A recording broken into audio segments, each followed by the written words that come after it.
Ay, shoutout nga pala sa lahat ng mga nanonood dyan. This is Dragon Boy Unleash. Please subscribe my YouTube channel and my Facebook page, Dragon Boy Arts. So magbibigay muna ako ng kunting advisory sa lahat ng mga tao na nanonood sa akin at nag-follow at nag-subscribe sa akin. So ito, napakahirap ang panahon ngayon dahil lockdown na naman. So ayun na nga, nagpanic na naman ang mga tao dahil daw sa Delta variant na yan na marami daw naitala at nasawi sa ospital.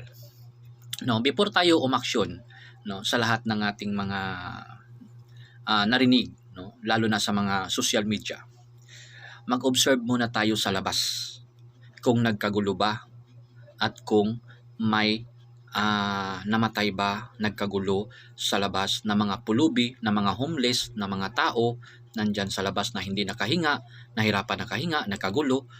Yun ang obserbahan muna natin. Kung wala naman, so magiging tayo, calm, no? You just calm down, no? Kasi alam niyo guys, no, kung mamatay man tayo kung oras na natin, mamatay man tayo sa vaccine, mamatay man tayo sa COVID, kasi maraming mga balita na namatay sa vaccine, maraming balita na namatay sa COVID. Kung mamatay man tayo, ay yan ay hinayaan ng ating Panginoon. Mamatay man tayo, yan po ay kagustuhan ng ating Panginoon. So, ang dapat nating gawin, kung oras na natin wala na tayong magagawa, kung oras mo na, kahit lumabas ka man o hindi, nagpabaksin ka man o hindi, maaari kang mawala, maaari kang kunin dahil wala tayong karapatan na pigilin ang ating kamatayan. So, pwede naman humingi tayo ng exemption, no?